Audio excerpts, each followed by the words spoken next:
And, again, when you have people that are showing up and lining up at the door and counting their bills as they're waiting, to me, and as Dr. Oakley said as well, it's a red flag. Those are not the clinics that are trying to help patients. Those are the clinics that are trying to help themselves and causing a great deal of problem for our communities.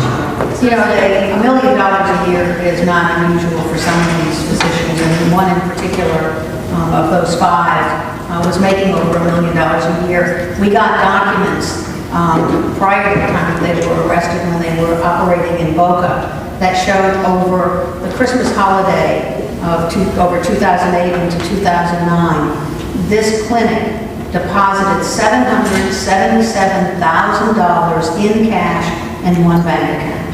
According to documents filed with the federal courts, at one point, an undercover guy met with the office manager who had a knapsack full of cash, and he was on his way to go deposit it, and it was over $100,000. And all they were interested in talking about was how they could launder this money and hide it. It's huge amounts of money. The other thing I just wanted to add to that is you also have to realize the economics of drug dealing on top of it. Because not necessarily are these people coming in and using it themselves, but it's hitting the streets at like $25 a pill. You take 90 pills, you multiply that by $25 a pill, there's economics of drug addiction, of drug dealing.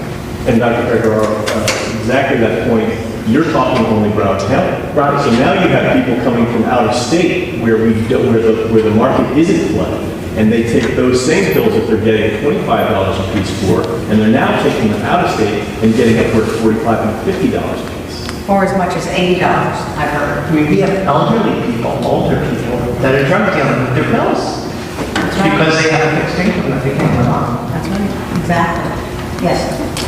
I have a question that segues into Dr. Pecoraro's explanation. How much Medicare fraud are you seeing here in South Florida relating to this drug abuse facilitated by these pill mills? I hear that Broward County has a little bit higher than the national average of Medicare fraud. That you would have to answer probably. Well, actually, being the Medicare fraud capital of the nation, South Florida, it's rampant. However, it's not rampant within the pill mill phenomenon. Really? Because it's a cash business. So, no, we won't take your Medicare card. We won't deal with all that paperwork. No, we don't take insurance. This is cash and carry.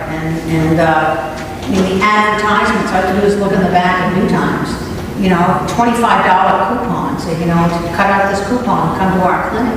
We see it in treatment all the time at my treatment facility where we have these recovering addicts. They walk in with a little bit of back pain. They walk out with 90 Oxycontin pills. Who needs that? Yeah.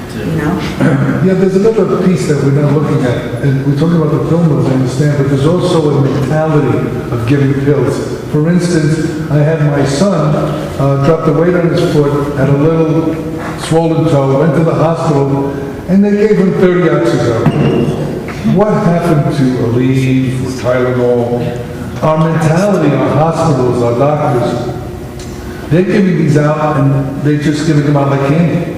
And this is the sad part. And I think it's pervasive through everything, not just the pill mills.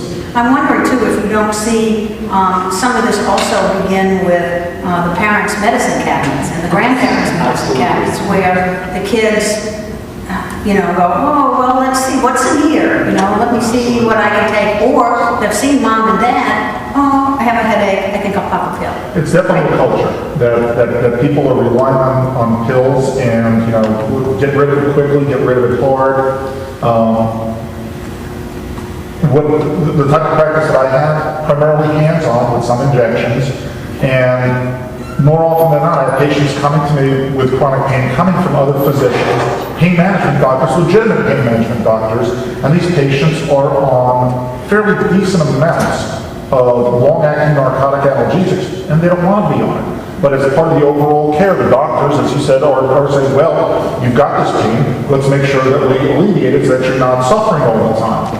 I take a lot of patients off of those medications. I'd say only about 5% of my practice involves, or 5% of my patients involve them receiving prescription for scheduled drugs from me. It's interesting that you said about, as you said about the kids from the medicine cabinets, when I reflected back on a question previously about how young are some of these people, the really young ones, the first episode that they have with experimenting with the pain med is usually from mom and dad's medicine cabinet. So, and that's very important that we clear those things out, you know, and we don't. There's another- Yes, sir. Have you heard any problems with, like, let's say, like black market pills coming from different countries, like illegitimate drugs, not just like legitimate oxycodone or anything, but any patients like dying from illegitimate drugs that these pill mills were offering to them?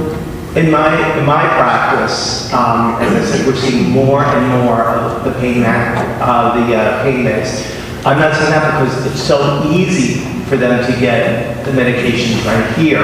I don't see it like it used to be, where they used to, get on the internet and it's being shipped in. We see a lot of Soma coming shipped in through the mail, but not so much like Oxycontin.